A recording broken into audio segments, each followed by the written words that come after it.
अस्सलाम वालेकुम दोस्तों, मैं हूं अय्याज शुजा। मेरे फेसबुक पेज और यूट्यूब चैनल पर खुश आमदीद।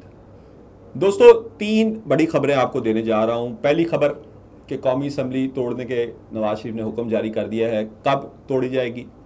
दूसरी खबर, बजट क्या था, बजट में क्या क्या हुकूमत ने फाश गलतियां की, क्या क्या लॉलीपॉप अवाम को दिए, और मिनी बजट में पाकिस्तान के अवाम पर तारीख का सबसे बड़े बम गिराए जाएंगे।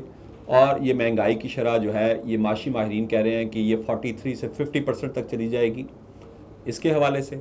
और तीसरी खबर जो है वो ये है कि जो किंग्स पार्टी बनाई थी नादीदा कुव्वतों ने, उस किंग्स पार्टी का जो सबसे मेन मोहरा था, यानी वज़ीर जो था, वो मंजर से हटता नज़र आ रहा है। उसकी जगह उसका नंबर 2 जगह लेता नज़र आ रहा है। और किंग्स पार्टी अपने आगाज़ से ही मुश्किलात का शिकार हो गई है। कैसे हुई है, ये तीनों खबरें आपकी खिदमत में पेश करूंगा। सबसे पहले किंग्स पार्टी के हवाले से मैं आपको बताता चलूँ कि किंग्स पार्टी मनसूबा साजों ने बनाई थी नवाज़ शरीफ को एतमाद में लेके। नवाज़ शरीफ और जहांगीर तरीन में और अब्दुल अलीम खान में जब हमजा शहबाज शरीफ पंजाब के वज़ीर आला मुंतखब होने थे, तो एक मायदा तय पाया था कि आइंदा इंतखाबात में नून लीग उनके साथ इंतखाबात के हवाले से टिकट्स या इस तरह का कोई इत्तेहाद होगा, और टिकट्स देने के वादे किए गए। लेकिन अब नवाज़ शरीफ उस वादे से 2 कदम पीछे हट गए हैं। उन्होंने जहांगीर तरीन को एक नई पार्टी बनाने का मशवरा दिया। मनसूबा साजों ने भी, जो पीछे बैठे हुए हैं, उन्होंने भी ये मुनासिब समझा कि चूँकि पीटीआई को तोड़ना है, पीटीआई की तोड़ फोड़ करनी है, तो तमाम उसके इलेक्टेबल्स कहाँ लेके जाएंगे। तो उन्होंने भी जहांगीर तरीन को बढ़ावा दिया और इस तरह इस्तेहकाम पाकिस्तान पार्टी वजूद में आई। लेकिन बहुत कम लोगों को मालूम है कि इस वक्त जहांगीर तरीन लंदन में मौजूद हैं। मुल्क का तमाम मीडिया ये ख़बरें अनाउंस कर रहा है कि वहाँ पे वो नवाज़ शरीफ से जहांगीर तरीन आइंदा इंतखाबात के हवाले से सीट एडजस्टमेंट पे बातचीत करने के हैं। ये सेकेंडरी एजेंडा है। जो प्राइमरी एजेंडा है, नंबर 1 जो एजेंडा है, वो ये है कि जहांगीर तरीन कैंसर के मूजी मर्ज़ का शिकार हैं और 7 से 8 दिन वो हॉस्पिटल में एडमिट रहेंगे, दाखिल होंगे अपने मर्ज़ के हवाले से, जहाँ पर उनके बोन मैरो समेत दीगर बड़े अहम टेस्ट होंगे और उस हवाले से उनका इलाज तजवीज़ किया जाएगा। इस तरह किंग्स पार्टी जो आगाज़ से ही शदीद मुश्किलात का शिकार है, अब उसके पास दूसरी ऑप्शन अब्दुल अलीम खान की शक्ल के अलावा कोई नहीं रहेगी, क्योंकि किंग्स पार्टी में कोई भी दूसरा इतनी बड़ी शख्सियत इस वक्त तक जो पीछे नादीदा कुव्वतें हैं वो शामिल कराने में नाकाम रही हैं, जो पार्टी की भाग दौड़ संभाल सके।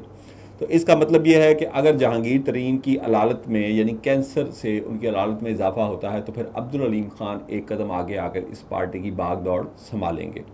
अब दूसरा जो मैंने आपसे बड़ी अहम खबर डिस्कस की कि इमरान खान को सियासी मंजरनामे से हटाते ही, सियासी मंजरनामे से इमरान खान को कैसे हटाया गया, मुझसे ज़्यादा आप बेहतर जानते हैं। इस वक्त इमरान खान का ब्लैकआउट है नेशनल मीडिया पे। आप इमरान खान का नाम नेशनल मीडिया पे नहीं ले सकते, उनका नाम नेशनल मीडिया पे नहीं चलेगा, नेशनल अखबारात में, कौमी अखबारात में नहीं छपेगा। इस तरह उनको सियासी मंजरनामे से हटाने की कोशिश की जा रही है। और बड़ी ही भोली है नून लीग और बड़ी ही भोली है पीपल्स पार्टी, जो इस तरह के हथकंडों से पहले गुजर चुके हैं। ये वक्त नवाज शरीफ साहब पे भी आ चुका है, ये वक्त पीपल्स पार्टी पे भी आ चुका है। पीपल्स पार्टी इस हवाले से खुश नसीब थी कि इतना कड़ा वक्त उन पर नहीं आया, लेकिन नवाज शरीफ पे ये वक्त आ चुका है जब उन्होंने गुजरावाला के जलसे में जनरल कमर जावेद बाजवा और जनरल फैज़ हमीद के नाम लिए थे। तो उसके बाद मीडिया हाउसेस को इंस्ट्रक्शंस आ गई थी कि आज के बाद नवाज शरीफ की कोई तकरीर ऑन एयर नहीं होगी, नवाज शरीफ का कोई बयान ऑन एयर नहीं होगा। लेकिन नवाज शरीफ के नाम पर पाबंदी नहीं लगी थी, नवाज शरीफ का नाम लिया जा रहा था। इमरान खान पर एक कदम आगे आकर मीडिया पर पाबंदी लगाई गई है। और जैसे ही ये तमाम 13 जमातें जो शिकारी थे इस बड़े शेर के, जो एक इस वक्त इस मुल्क की सबसे मकबूल तरीन जमात का लीडर था, उन्होंने इसका शिकार जब अपने तईं अपनी दानिस्त में मुकम्मल कर लिया है, तो अब वो अपने छोटे छोटे जो मफादात हैं उस पर एक दूसरे के आमने सामने खड़े हो गए हैं। नवाज शरीफ ने फौरी तौर पर, जो सबसे बड़ी खबर मैं आपको आज ब्रेक करने जा रहा हूँ, जो किसी के पास नहीं है, कि नवाज शरीफ ने लंदन से पार्टी को हदायत जारी कर दी हैं कि 11 अगस्त को असम्बलियाँ तोड़ दी जाए, कौमी असम्बली को तोड़ दिया जाए। 11 अगस्त को असम्बली को तोड़ा जाए और उसके बाद निगरान हुकूमत आए, 90 दिन के अंदर अंदर वो इलेक्शन करवाए। और मुस्लिम लीग नून किसी के साथ इत्तेहाद नहीं करेगी, जहांगीर तरीन ग्रुप के साथ सिर्फ पंजाब में सीट एडजस्टमेंट होगी। और ये वो सीटें होंगी जो पीटीआई की, आप समझ लें कि जो पीटीआई का गढ़ था जो अर्बन सिटीज़ में, जो जनूबी पंजाब में, वो सीटों पर मुस्लिम लीग नून उनके साथ सीट एडजस्टमेंट करेगी। इस तरह नवाज़ शरीफ ने अपने जो सियासी पत्ते हैं वो आउट कर दिए हैं। उन्होंने इस हवाले से पार्टी की क़यादत से बात भी कर ली है। पार्टी की क़यादत अब जो है सूबाई क़यादत, वो अपने जो सूबाई कैंडिडेट्स हैं और जो कौमी असम्बली के कैंडिडेट्स हैं उनको नवाज़ शरीफ की ये पॉलिसी बता रहे हैं। नवाज़ शरीफ इंतखाबात से पहले वतन में मौजूद होंगे, लेकिन उससे पहले वो अपनी उस पॉलिसी पर इम्प्लीमेंट चाहते हैं, उस पर अमल दरामद चाहते हैं। शहबाज शरीफ को भी कन्वे कर दिया गया है, पंजाब के हवाले से राना सनाउल्लाह को भी कन्वे कर दिया गया है। मरियम नवाज़ ऑन बोर्ड थी पहले ही इस मामले पर। मरियम नवाज़ वो वाहिद शख्सियत थी जो इस पूरे मनसूबे में नवाज़ शरीफ के साथ मुकम्मल तौर पर, जिनको इल्म था कि नवाज़ शरीफ आगे जाकर क्या करेंगे पीडीएम में, और मरियम नवाज़ ने इसकी भनक जो थी किसी एक पार्टी को भी नहीं पढ़ने दी, ना जेयूआई को पता चला, ना पीपल्स पार्टी को पता था। लेकिन जरदारी और मौलाना फजल रहमान अपनी फहम और फरासत से ये अंदाज़ा लगा चुके थे कि इंतखाबात से पहले नवाज़ शरीफ ज़रूर पंजाब के हवाले से ये कार्ड खेलेंगे। और नवाज़ शरीफ ने एक और जो इंस्ट्रक्शंस दी हैं कि किसी कीमत पर पंजाब की हुकूमत नहीं जाने दी जाएगी। मुस्लिम लीग नून वफाक की हुकूमत छोड़ सकती है, पंजाब की हुकूमत नहीं जाने देगी। इसके पीछे भी नवाज़ शरीफ की एक बहुत गहरी सियासी चाल है। ये जो बजट पेश किया गया है, इसके टोटल हुजम का सिर्फ आधा हमारे पास मौजूद है, आधा हमारे पास मौजूद ही नहीं है।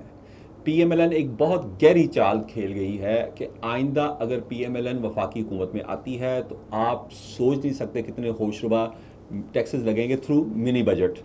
तमाम जो माशी आपके वो हैं वो ये बता रहे हैं इशारिये कि ये बजट जो है इसके बाद मिनी बजट आना लाजमो मलजूम है। लेकिन अगर कोई और कौमी हुकूमत आती है जिसे पीपल्स पार्टी लीड कर रही होगी तो उसके लिए हुकूमत चलाना तकरीबन नामुमकिन होगा। और उस वक्त ये सही मानों में दस्तो गिरबां होंगे जब वो हुकूमत ये ऐलान करती फिरेगी कि पिछली हुकूमत जो है वो मईशत में डायनामाइट्स लगा के गई है हमारे लिए, जिस तरह बिल्कुल अब शहबाज शरीफ साहब इमरान खान के बारे में ये कह रहे हैं। तो ये वो खबरें थी कि 11 अगस्त को असम्बली टूटेगी, 11 अगस्त या इसके नज़दीक। दूसरा, मिनी बजट आएगा। ये जो बजट था ये लॉलीपॉप था, आवाम को खुश करने का बहाना था। ये जितनी तनख्वाहें बढ़ाई गई हैं, मैं आपको बताता चलूँ, सरकारी मुलाजमीन की तनख्वाहें देने के लिए सरकारी ख़जाने में पैसे नहीं हैं। ये सब अल्फाज का गोरख धंधा था। ये आपको चंद ही माह में जब निगरान हुकूमत आएगी तो आपको ये सारी चीज़ें आपके सामने आशिकार होंगी कि मौजूदा हुकूमत ने बजट के नाम पर आवाम से क्या मजाक किया है, और पीडीएम का इत्तेहाद इमरान खान के सियासी उफक से हटते ही क्या शक्ल अख्तियार करने जा रहा है। ये सब चीज़ें मैं आपको पहले बता रहा हूँ, ये आपको आइंदा चंद दिनों में पता चल जाएंगी। अपने दोस्तों और रिश्तेदारों का ख्याल रखिएगा। आपकी खिदमत में मज़ीद खबरें भी पेश करता रहूँगा। अल्लाह हाफिज़।